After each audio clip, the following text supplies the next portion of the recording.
Welcome back, everyone, to Tuesday night's episode, First Take Tuesdays on Getting Defensive, brought to you by Gridiron Ratings. I am Kraig, your host. With me, as always, we have James and Gary. James, how are you doing this evening?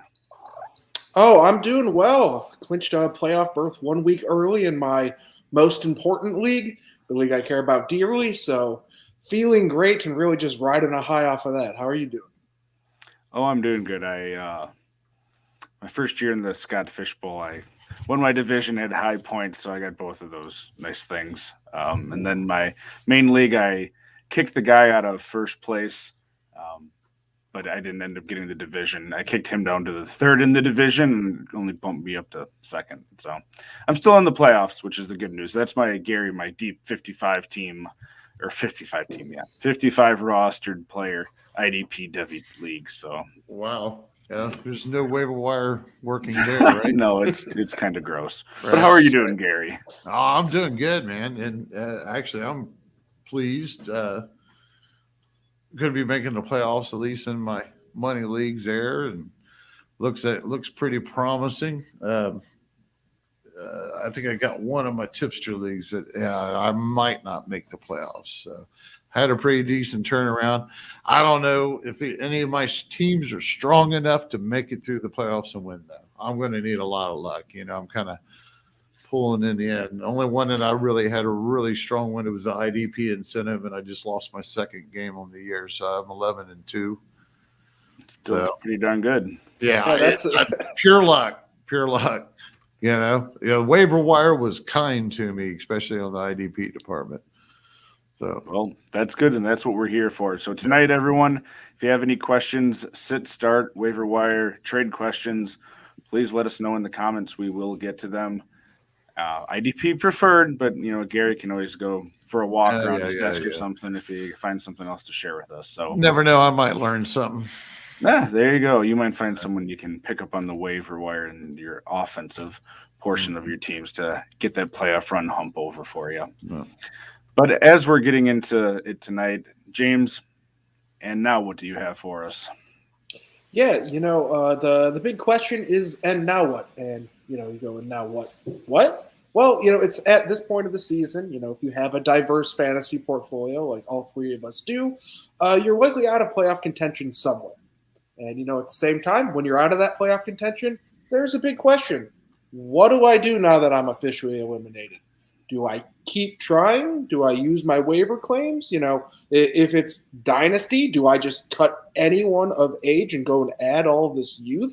The answer is, of course, you should keep trying, but at what level? What are you comfortable with? And the answer is, it's kind of simple. It's keep doing what you've been doing all year. Change nothing. Manage the way you did day one, but maybe try and learn something new. Maybe try a different approach to how you're starting someone. Maybe pay more attention to other people's rosters and less to yours to see what they did that helped them succeed. You want to figure things out and keep growing. If you're listening to this podcast, which you are because you're hearing these words, you clearly care about your league. So if you care about your league, you want to figure out how to win. And if you want to figure out how to win, you don't pack up shop and go home. You keep moving forward. You keep figuring it out. So pay attention, learn, use your waiver claim. Maybe use it a little bit differently than maybe you thought you should. Maybe go grab an IDP a little bit earlier and see what type of value that brings to your team. But just keep learning, keep trying, keep your head up high. Don't just cave in just because you're out of the playoffs. Don't say, oh, it's only the playoff teams left now. They're the only one who have waiver wire access. Keep doing what you're doing. That's the main point, and, that's what is. So in Dynasty Leagues, I know it's different because people can get really creative with incentives even late in the season. But have you seen, or are you in any sort of redraft leagues that, there's some sort of, consolation bracket pot at the end of the year or something to try to keep people involved at all? Or is that not something you've really seen in redraft leagues? By and large, there's a weekly high score. That's usually the big incentive. But for those teams that stink and aren't in the playoffs and are in the bottom half of teams, maybe there's one or two that has a shot at that. But most of those managers go, lost cause, and they kind of shut down. And while I don't like it, I think that if you're supposed to be trying, and you're supposed to be thinking, and you're supposed to be learning, and you're not just a body in a league, you want to get better at things, whatever it is, not just fantasy football. You want to continually improve, or you want to bow out. So maybe you learn this year fantasy football is not your thing, and that's okay. Take a step away. But if it is your thing, get better at it. Don't just sit there and just tread water. Gary, is there anything that you like to do, like in those rare leagues where you don't make the championship bracket? Is there anything you're trying to experiment with or figure out where things went wrong for your team to learn from? Not necessarily. Here's my main thing. Even if I'm not winning, I try to always play through. For one, I want to kind of keep some kind of respect of my, in most of the leagues, if I'm going to miss the playoffs, I want to barely miss the playoffs. So I would continue to keep working on the waiver wire too, if at all possible. Like right now, if I wasn't looking at being in a playoff or a chance of it, I'm going to go ahead and use that waiver wire for the fact of, if not, then you're giving some really unfair advantage to those teams that are going to the playoffs. You got to remember, all of a sudden, you've got half of the waiver wire being worked on during that period. If people, they're not going to make the playoffs, there are people that haven't played on or set their lineups in 3 or 4 weeks. Yeah. There's a lot of them out there. So I like to try to help it, especially, the leagues that I'm in currently are all I'm my leagues or Gridiron Ratings leagues. So, but I've always trying to keep it that way.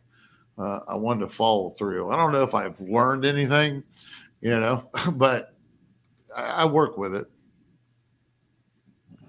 All righty. Moving on tonight, we always want to let you guys know here, too, we have one final week of buys this week in the NFL, thankfully.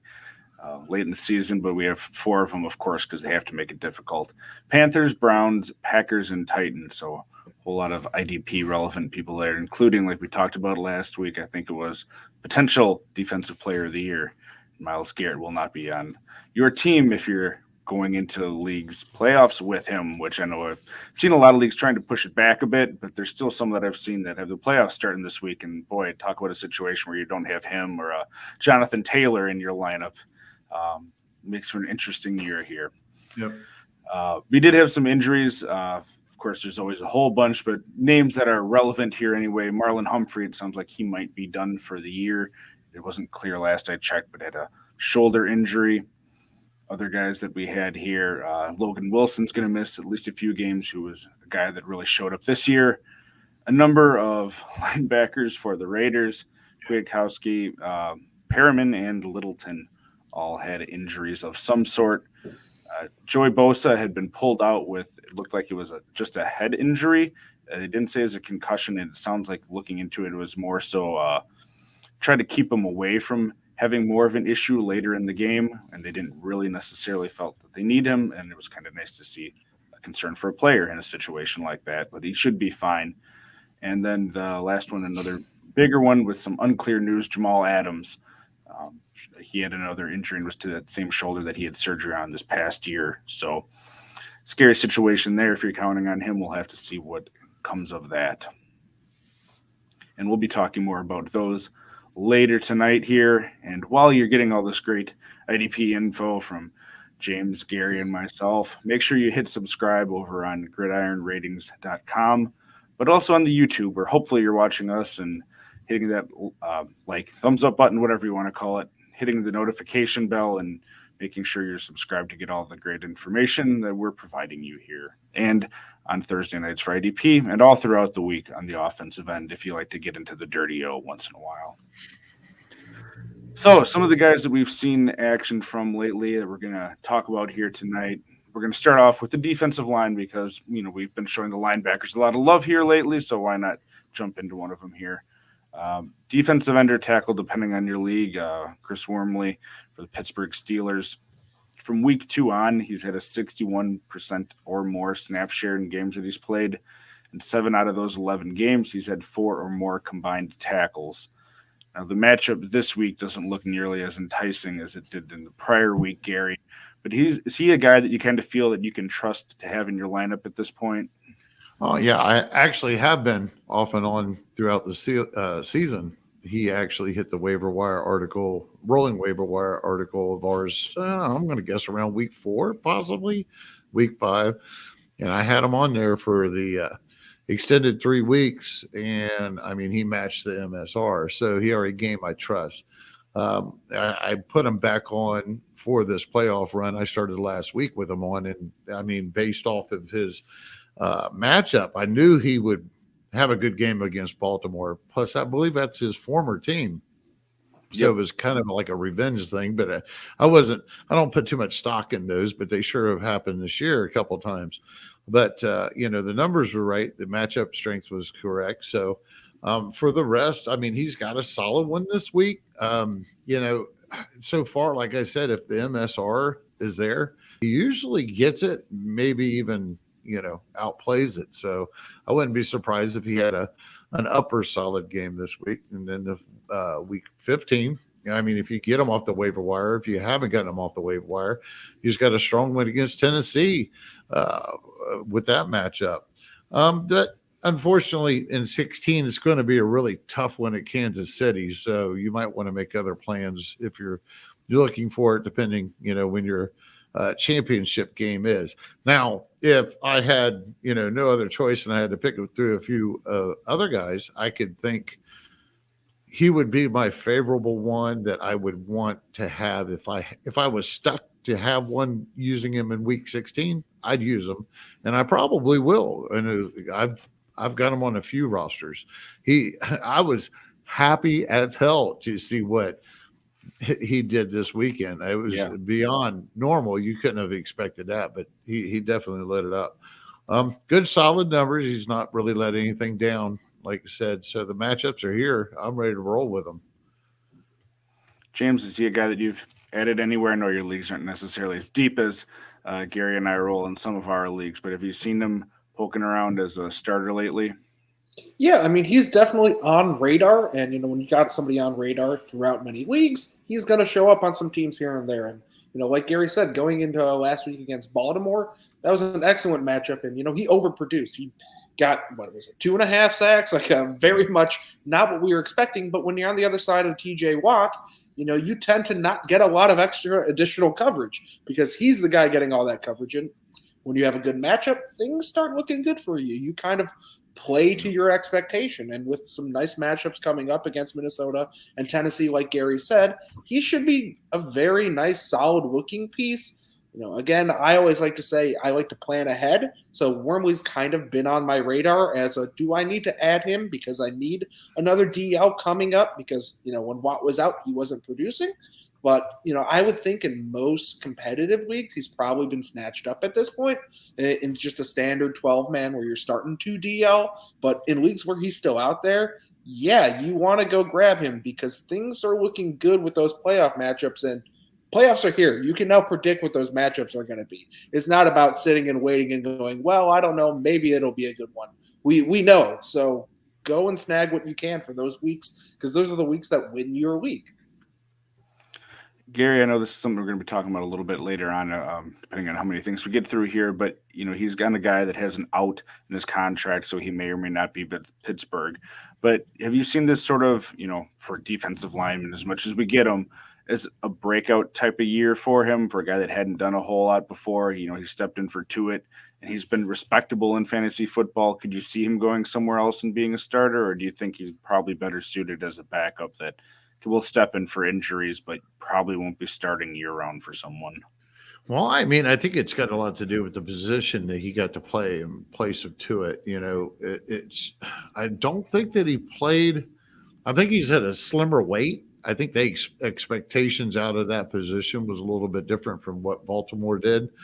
I could see him going somewhere. I mean, he's been consistent enough. He is on a great defense. That defensive line as a group, everybody, you can take almost anybody and make them look good there. Probably, I mean, they're going to have good games. You know what I mean? But I like I said, I've watched them. I like in redrafts or even any new leagues next year, I won't shy away from taking a gamble on him. I could see, we don't know what Tuitt's going to do. He may very well be back with Pittsburgh.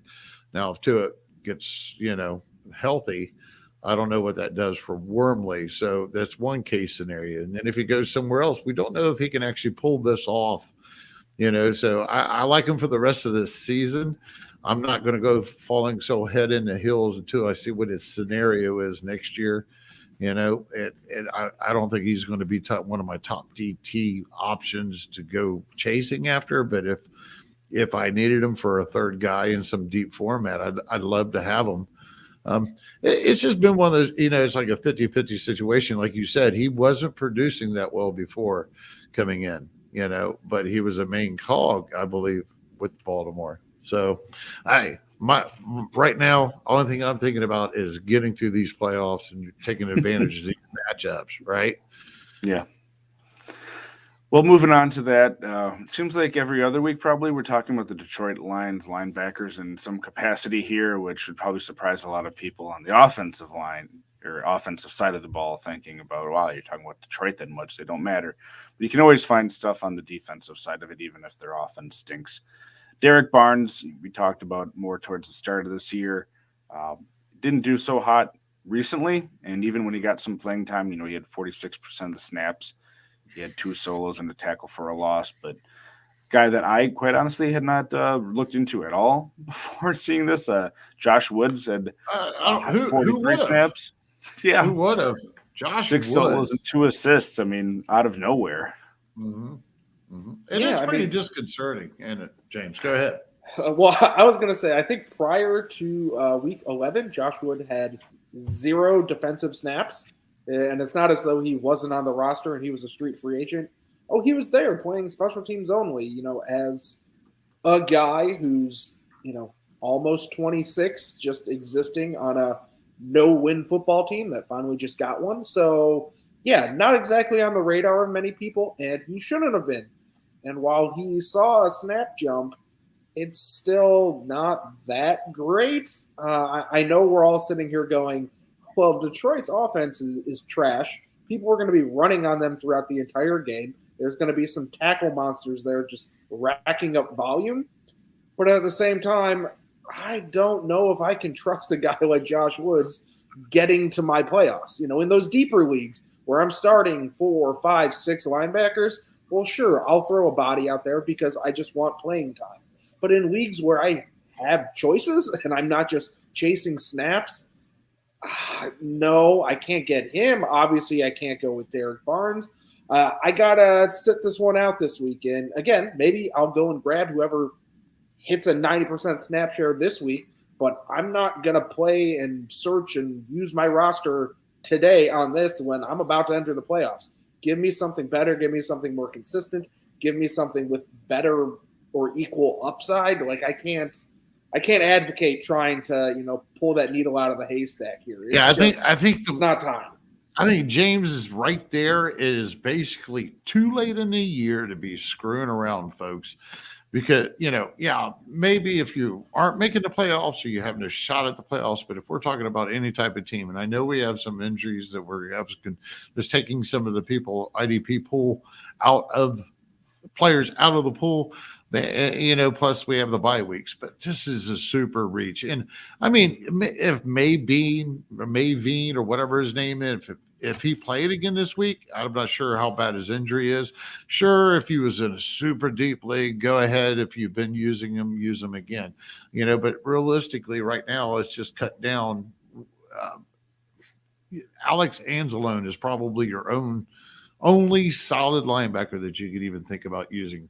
What my main concern is what this has done for Derek Barnes as his 2022 value. I mean, he was supposed to be hot. He was supposed to be hot. At some point, we kept waiting, and then all of a sudden, Mabine got in there, and he's been playing next to Anzalone instead of Derek Barnes. And then all of a sudden, this is a perfect case scenario that we suspect we're going to see Derek Barnes out there again, getting those Mabine.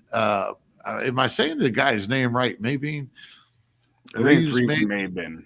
Okay. Well, either way, we expected him to get all of those snaps, and he had been producing, but Barnes comes in and he hadn't been. And then all of a sudden here, Josh Woods comes out of nowhere. So I believe Derek Barnes is a late round flyer. Everybody liked the name. Apparently, there might be a reason why he slipped in the draft this year. So I keep an eye on him going into next year because we don't know what the Lions will do when it comes to the linebacker core. We don't know who's going to be signed, who's not going to re-sign. Is Alex Anzalone the answer at that position? I'd say no. But if they're rebuilding, as they always are, he may still be there. He might get another year. Barnes might get, but I wouldn't go reaching for him. I could think of a lot of other dynasty prospects, even especially second-year players that I would prefer to go ahead and reach for in redrafts or dynasty leagues next year than Derek Barnes at this point. He got over. It's almost just like they just went out on the front sidewalk of the stadium. It's like, hey, man, you ever played football? We want you to start for us instead of our rookie. That's just how it looks. Yeah, and that's the kind of stench that you really don't want on a rookie when you have a team that has one win and entered last week with 0 wins, trying whatever they can and whoever they can besides that rookie. There's 2 scenarios here. Either Derek Barnes clearly is not ready to play in the NFL and simply is just a body on one of the worst teams, which is a pretty bad sign, but at least you could go, well, maybe there's a trend upward. He's young. Or 2, he's clearly not a Dan Campbell guy, and he's a guy who that coaching staff does not want to play, and he was a front office draft pick. And really, both of these scenarios, there's no optimism for 2022. Sure, you can point out and go, yeah, it's 1 year. Maybe you're wrong. Maybe things will get better. But when you're talking about a guy who doesn't play his rookie season and then doesn't get on the field, you can't give me a worse scenario where that's the result than a team that doesn't have any wins and doesn't have any linebackers, and he's a linebacker. It's a very ugly situation. Could I throw some flyer on him very late next year? Sure. But when you want to talk about likely outcomes, the likely outcome is Derek Barnes never plays any meaningful snaps in the NFL. I'm no scout. I'm no GM. I don't know anything, but that's the likely outcome.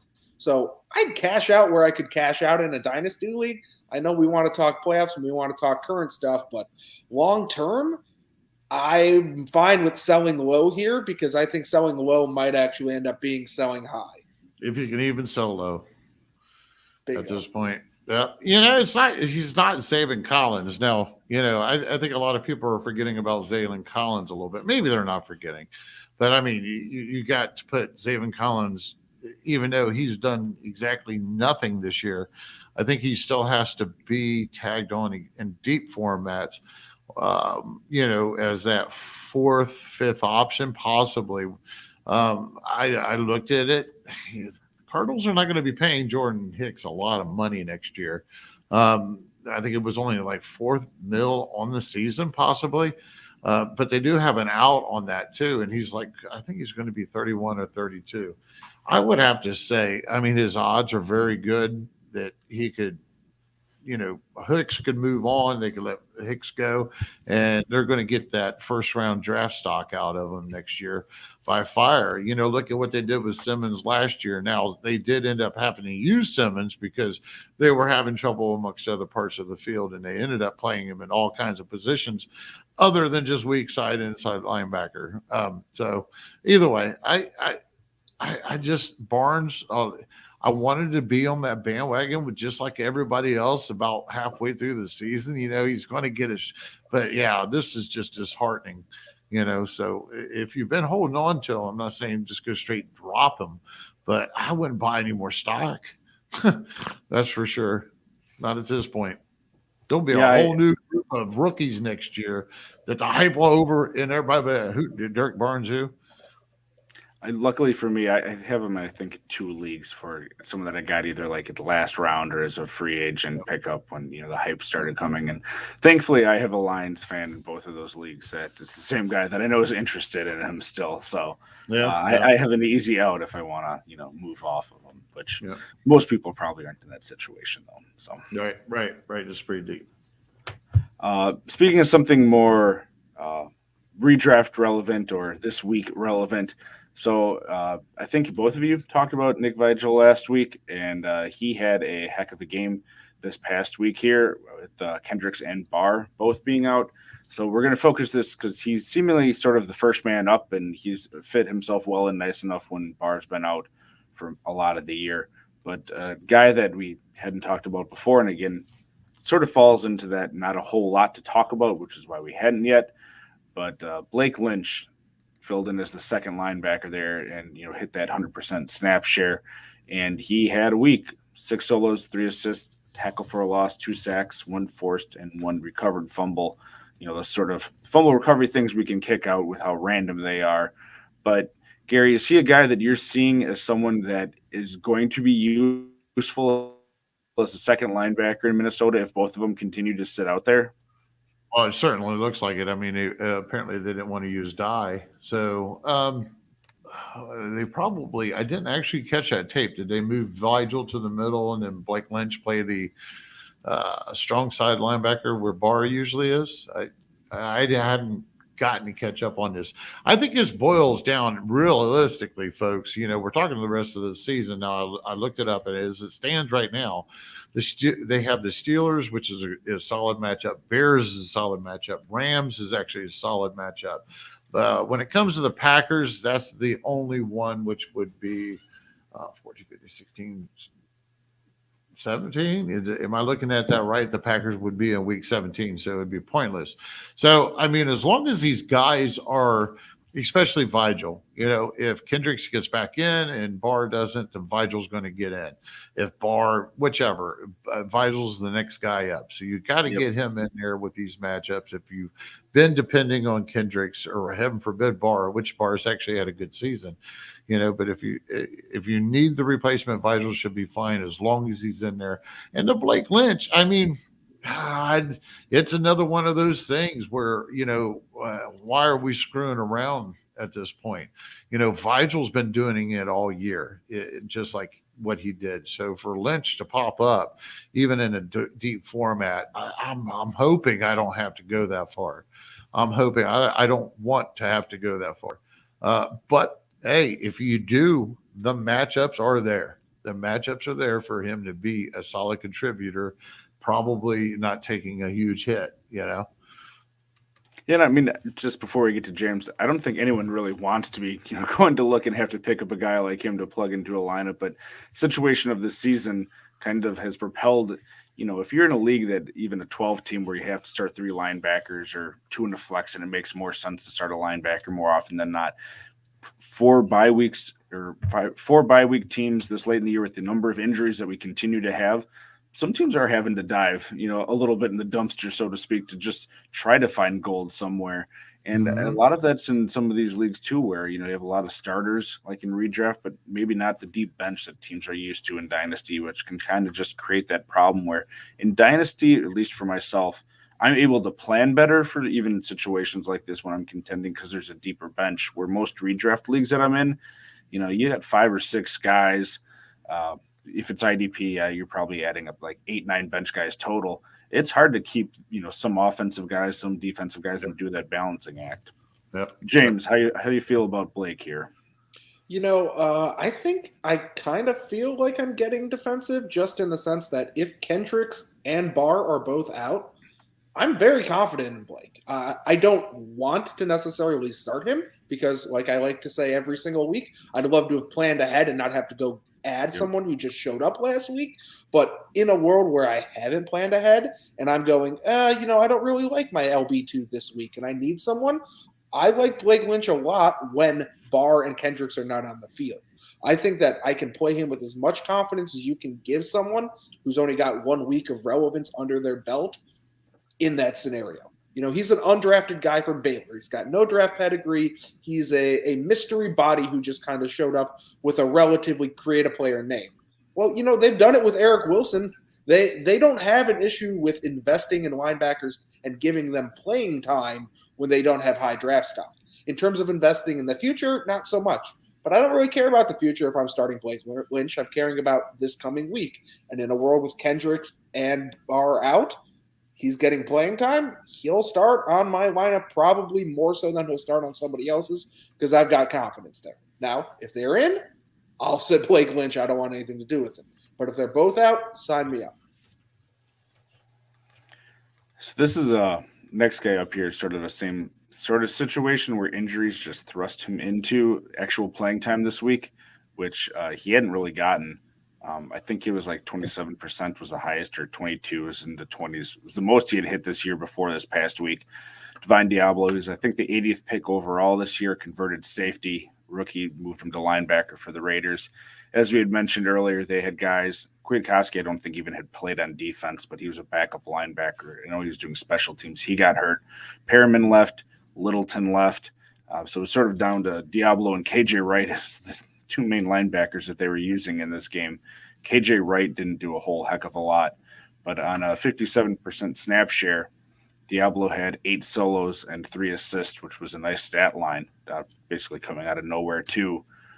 James, if this whole group of linebackers for the Raiders continue to be a mess and miss games, similar to what we said with the Vikings, is he a guy that you're looking that might have sort of that production by default as a guy that's just going to be the body out there tackling for him? Yeah, I'll give him even a little bit more of a compliment. He is a third-round pick. He might be better than just production by default, but I know my floor is production by default if he's the guy who's out there. I'm not someone who believes that Denzel Perryman or Nick Kwiatkowski are game-changing linebackers, but they've certainly been fantasy roster-changing linebackers when they're on the field producing. And Divine Deablo can certainly be that guy. We talked earlier about Derek Barnes and how Detroit, I don't even know if there's a linebacker there that can give you numbers, despite the fact that there should be some production by default. Well, in Las Vegas, there's constantly linebackers giving you numbers with that production by default. So in that world where we don't have Perryman, we don't have Kwiatkowski, sign me up for Diablo. There's often times where you see managers get too cute entering the playoffs and they try and bench a stud in order to go play someone like a Diablo. And I don't advocate that. But if you're benching someone who you're not super confident on to begin with, I'm going to start advocating in scenarios where he's getting all the snaps or Blake Lynch is getting all the snaps. It's that time of year where guys step up because they decided to step up these few games, as opposed to them being these great talents that step up during the playoff time because it's not actually playoffs, it's just playoffs in our game. So, these are names to definitely pay attention to, and it's definitely the most important to pay attention to that injury report because that's what really matters here. These are next man up guys, and if they do step up, they might produce and help you win a fantasy championship. Gary, I got a question related to this before you get into Diablo, but with and I don't know the exact number, but with even if you have 6 leagues, do you find it to be difficult sort of in that hour before game time to try to go through and figure out who's in, who's out throughout your rosters? And if you need to, oh crap, the 4 top linebackers for the Raiders are out. I've got 2 of them in these different leagues. I mean, right. I've had a pain of that. And do you sort of have a list, or do you keep track of that in any sort of way other than just running through your teams quick?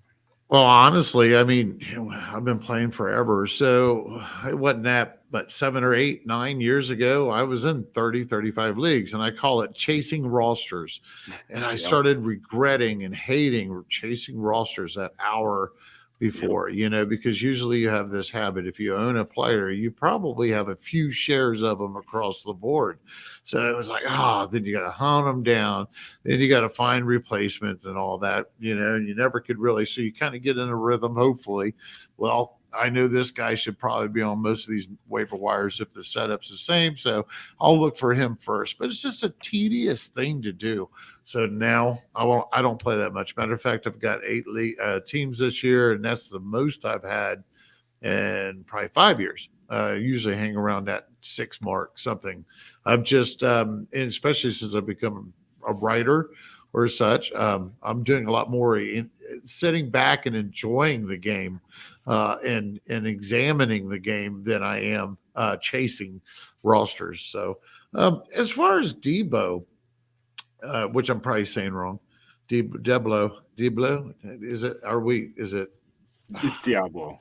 I think he's the devil out there. Okay, there we go. Diablo.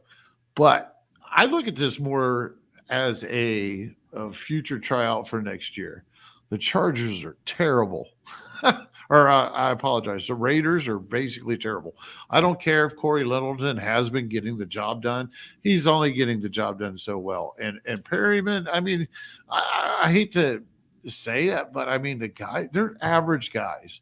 So if they could really they could stand somebody to come in or really just take it over the top, I know Perriman has been productive and he's been good for the team.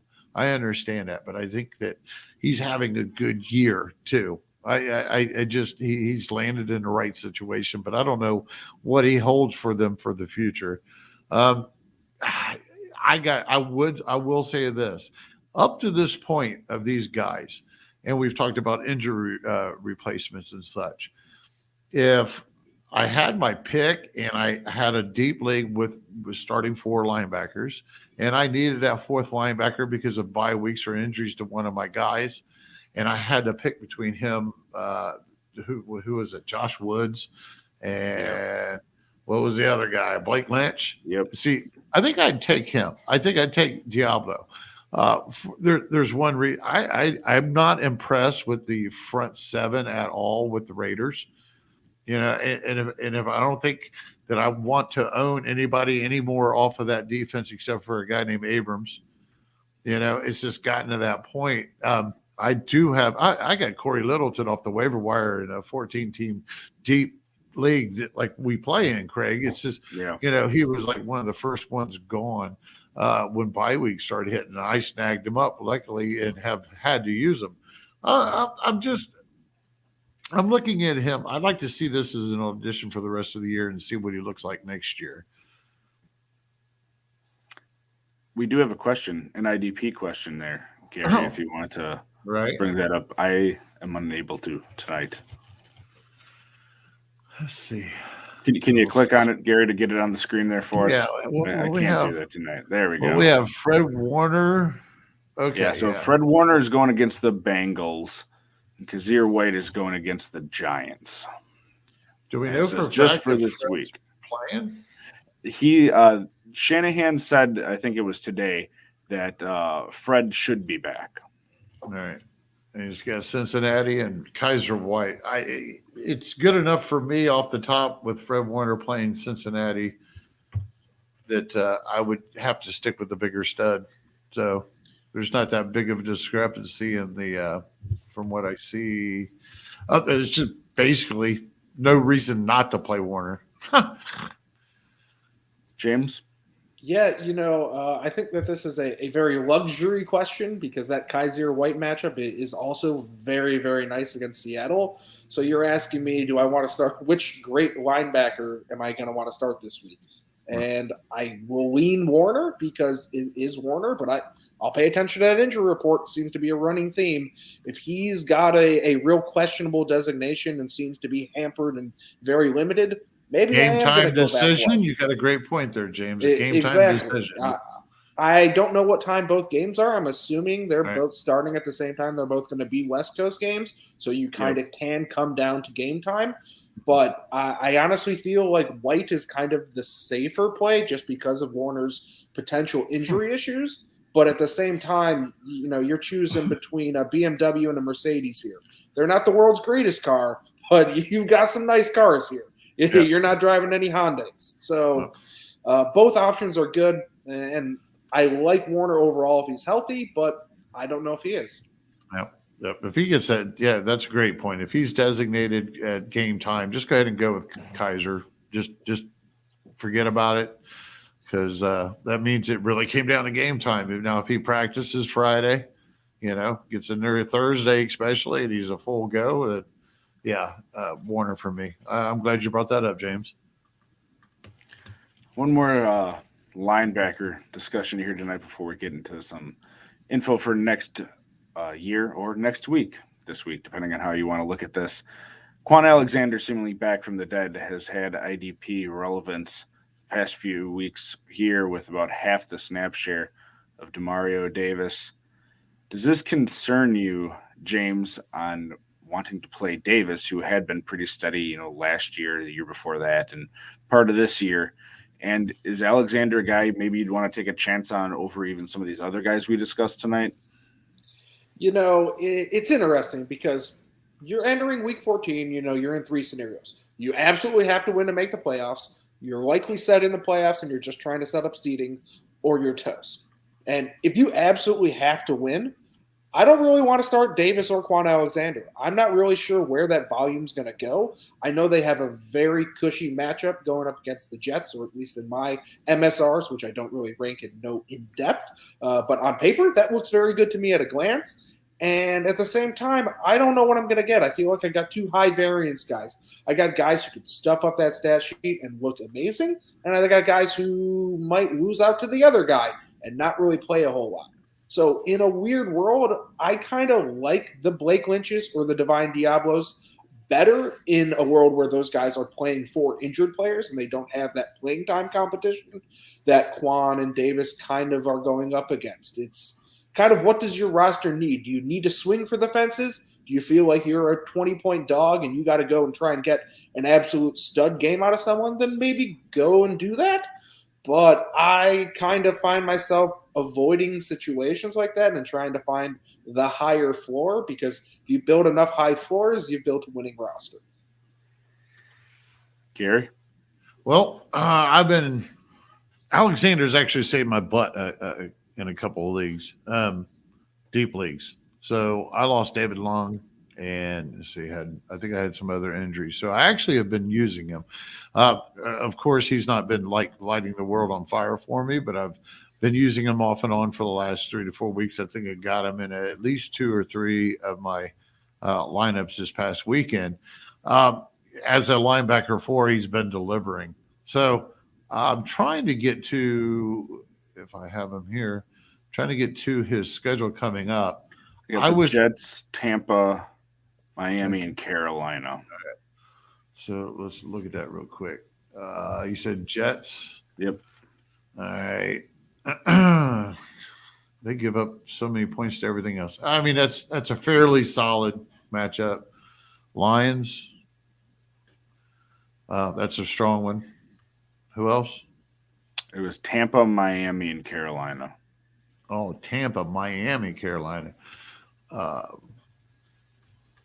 Wow. I don't know. I mean, I if I can, I'm going to probably try to replace them. The Miami game is an upper solid matchup, but Tampa Bay isn't, and Jets barely are. So I'll be looking for some other things. I think that my main concern is trusting Davis anymore at this point. If you're starting the playoffs this week, if he comes back and he bounces back nicely this week, then I'd probably be more up to playing him next week. But if you're in a playoffs, because like you mentioned at the beginning, there are some leagues that are playing their playoffs in the week 14 with the buys. If he's playing Miami, which it doesn't sound like he is, then I'm going to be looking for a replacement. I don't think he's going to be, other than that one Miami game, going to be useful and should be put into a deep format. Hopefully by then, though, you have everybody. Everybody's off buys. Your injuries probably come back around. I don't know where we are on a lot of like David Long and such, but we'll see. That was a tough one for me because I didn't look at. I got to be honest. I didn't do my homework on the future. When I wrote that in, I wanted to talk about Alexander a little bit. I was kind of surprised on how consistent he actually has been when he's gotten his chance. But I mean, Davis, what's up? Was he just taking some time off, like to decide to take 2 or 3 weeks off, and there's not. I don't think they're going to make the playoffs, right? They're not in the hunt. They're not in the wild card or anything. They're not. I mean, they need to really. They're technically alive, and they might have some delusions of grandeur. Right. But yeah, they seem kind of done. And I kind of cut you off, but I do just want to get this little dig in, I guess. I think this might be the end of DeMario Davis. I think he might finally have had father time step on in and say, you're no longer fantasy relevant. You've put together an excellent career, but this Saints team doesn't project to get any better next year, and they've got a lot of cap issues, and he's going to probably get cut, and is he going to go and start somewhere? Things don't look optimistic both for the Saints and for Davis. And, it's maybe a microcosm of how I feel about this week. Sure, I could be wrong. Sure, they could step up and be a star, but in all likelihood, I think I just want to try and find something that I feel more comfortable with. Yeah, and you're going dynasty-wise, Alexander's not the answer either, not a safe answer. So he's had a nice little revival to his career, but he might be hurt this week. He might be hurt or this coming week. He might be hurt the week after that. He's hurt a lot. There's a lot of risk going on here. It's just something that he's been useful for a bye week. So don't think they're us giving up on Davis and being worried about Davis is telling you to go after Alexander. He is still risky, and unless you're in a really deep format, who knows? I might have to go and switch him out for Diablo or Lynch or somebody. I just have to wait and see what's on those waiver wires. Yeah, and you run the risk too. I think kind of to James's point about like the playoffs and this sort of stuff. If they're not going to be making it and they kind of feel maybe Davis lost a step, Alexander's not the answer, maybe they finally start giving some of these guys, younger guys like Bond or Warner, who got some playing time earlier in the year, more of a chance of live action just to see if they think they have anything or if they're going to have to go back to the well and completely reinvent the wheel at their linebacker core. Yep. Talking about reinventing the wheel going into next year here, starting to look ahead. James, do you have any dynasty or redraft targets, maybe one you want to give people a little taste of, guys that you project to maybe be falling into a good spot to keep an eye on for next year? I stayed quiet when Gary brought it up, but Divine Deablo is someone who I'm paying a ton of attention to right now. Wow. I already talked about how I like what's coming for him if he's playing and Perryman and Kwiatkowski are out.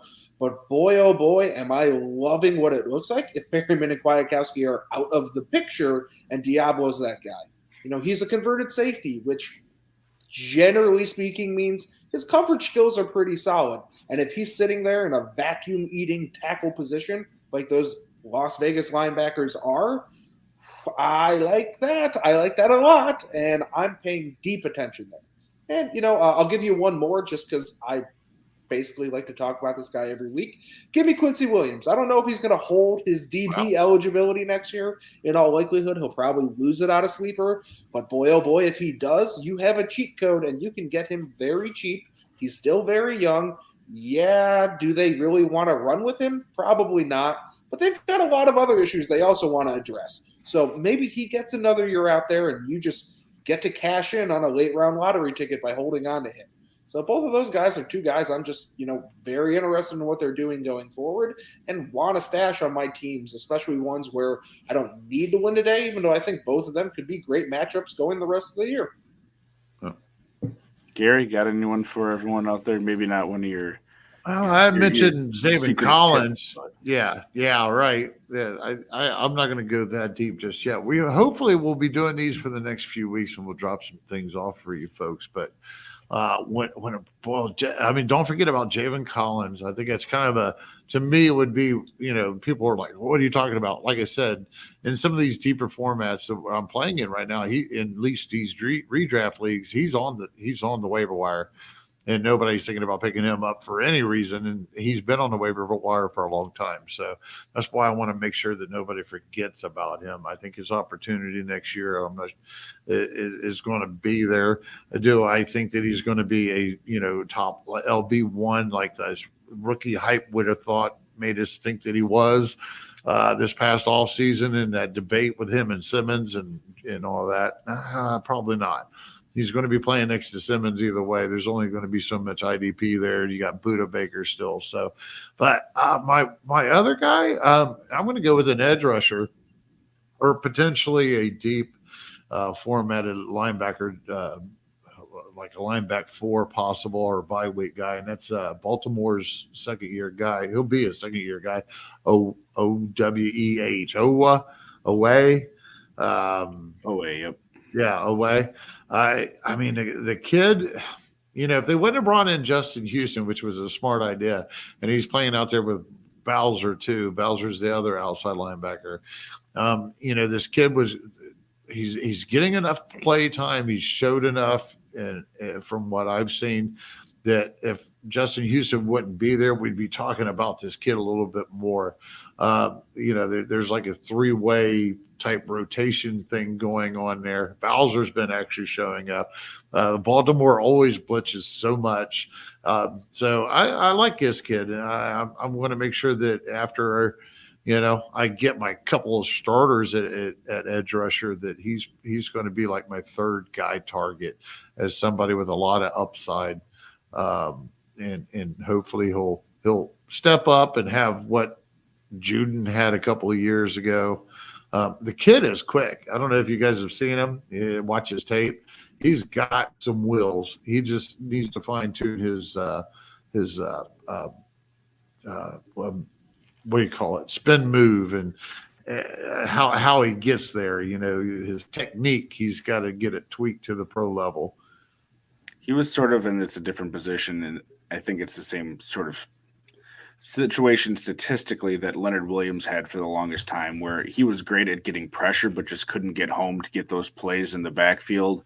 And Williams figured out with the Giants, and it's sort of what Owe had in college, where he got a lot of pressure in college too, but he just couldn't get that final nail in the coffin to get the sack, or the tackle for a loss. And I think in Baltimore, like you said, they're able to figure out those edge guys and get production out of them. So I'm hopeful that he'll and figure Houston it out was there. clearly brought in my opinion. I mean, Houston was almost, he hadn't done anything to note prior the last couple of years. Yeah.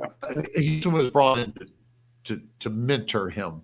Bowser probably could, but I think Bowser's came on too, but Bowser probably he's not Justin Houston. So, they brought him in for that. What do you think, James?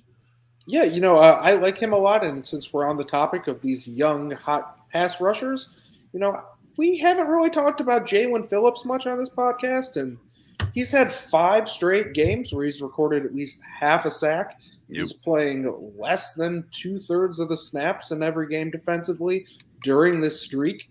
He's on a defense that, in theory, is still part of a team that's on the rise versus plateauing or on the decrease, and he's just quietly going about being what I think maybe some people want, every edge rusher to be. He's been great his rookie season, and we're not really talking that much about him. And, there's a lot of topics, but I want to give him some love. He's not exactly a quiet name that's out there, but he's also not one that's really hot in the streets, since he's not really been talked about much here.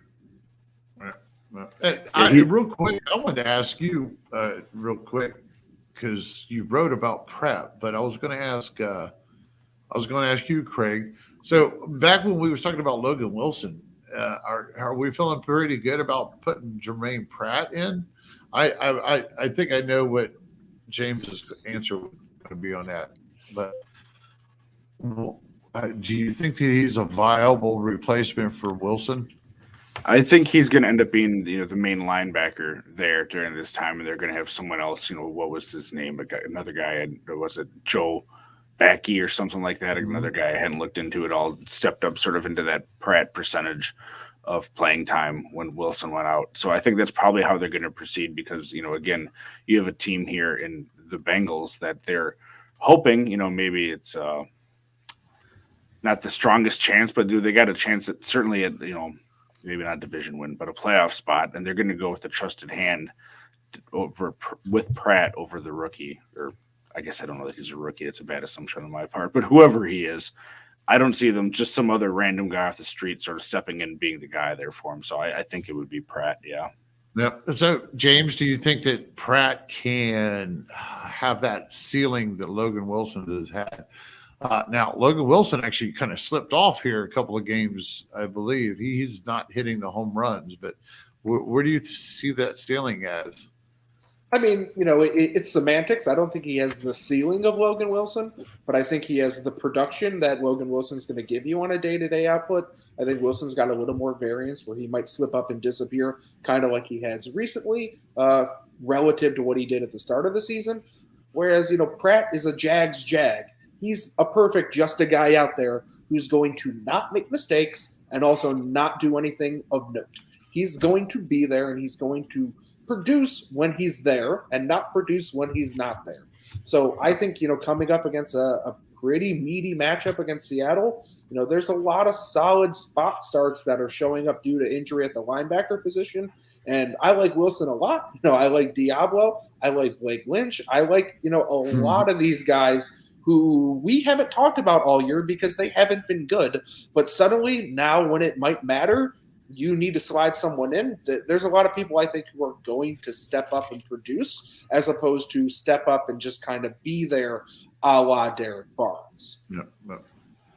Something else I wanted and I failed to mention, so I apologize when we were talking about the Raiders.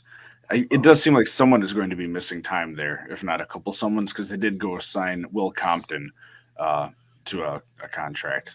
I had to look up Morrow, make sure they weren't bringing him back, but apparently he's not coming off IR anytime soon. I soon. think he's stuck on IR. And, Compton is a guy that he had 2, maybe 3 decent years there towards the start of his career, but the last one was in 2016. So I don't think he's probably not going to be. It's been a bit. Yeah. You're talking 5-6 years perhaps. So you never know. Again, he could be the guy that ends up stepping in there, but I don't know if he even played last year. I guess he did play for Tennessee last year. He started 1 game and played in 12, but hasn't done a whole lot. So I doubt he probably ends up being the guy. It's kind of interesting when you look at Las Vegas. I know we've been harping on them a strong amount on this podcast, but, they've got Diablo, a guy who's stepping up, who I personally think can step up and remain. And then you've got a lot of other teams that we've talked about throughout the year, like Philadelphia and Detroit, where we're trying to find someone who's going to step up and remain. And we don't really believe there's a guy there. So when someone is there who I believe in, who I think also, more importantly, the team believes in and spend some draft capital on to go and get, I think it's really worth noting because you can get someone who's going to produce for multi-years. And while they may not be a true Pro Bowler in any sense, they can be a fantasy difference maker because on the defensive side of the ball, it's a lot about being very good and not necessarily elite because those don't necessarily always go hand in hand with consistent elite fantasy production. So give me Diablo, especially with that scheme.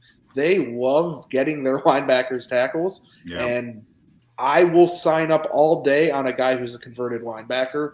And, if I have to go and pay a little bit too much today to go grab him in a dynasty, I think that's the place where his risk is worth taking. I really do. I haven't said much nice things about rookies all season.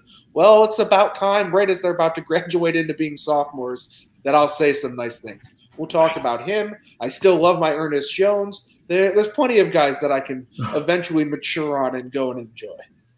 Just not that initial price tag. Yeah, exactly. Now's the time to buy, not 15, 16 weeks ago.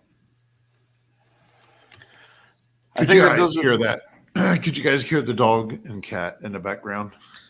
Couldn't hear them, but I can see that cat right now looking beautiful. Yeah, I'm saving the cat's life. I was like, I was waiting. I'm like, so after we get done here, I have to ask my 20-year-old son, didn't he hear that? Why didn't you break it up? Someone was going to get hurt. He's probably got his headphones on, no playing. So the cat was getting defensive with the dog? Yeah. Which one was talking dirty? Yeah, I'll tell you. Either way, the dog was coming out ahead. She's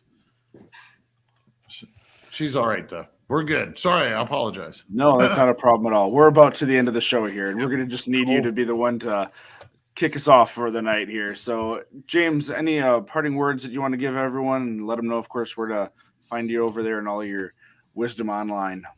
Yeah, you can find me at What Money 3000. It's where I've been for a while. And if you've been around for a while and been paying attention to me for a decent amount, I do drop big fantasy rankings. I dropped my offensive ones this past week for the first time in season. I have been a little bit busy, and this podcast always comes first and foremost. But if you're looking for some just kind of out-of-the-box thoughts and some in-depth discussion, come over my way. And Gary. Yeah, I suggest you do check out James's rankings. Actually, go check them out. Make sure you're following these guys. You already know that. You've probably been following them. But if you're new and you haven't, please do check out Kraig too. And at the same time, please subscribe, like, comment. Comments are great, folks. If you'd like to support us, more comments, the better nowadays, the way that YouTube does things. And, hey, good luck if your playoffs are starting this week or playing or you're fighting to make them for next week. Good luck. That's going to do it for us tonight. Make sure you tune in on Thursday night when you're going to see host JJ Winter, Gary, and then Dynasty Trip as well on that show, getting you ready for the weekend. Make sure you tune in next week. We'll be back Tuesday, same bat time, same bat channel. But until then, have a great night, everybody. Good night.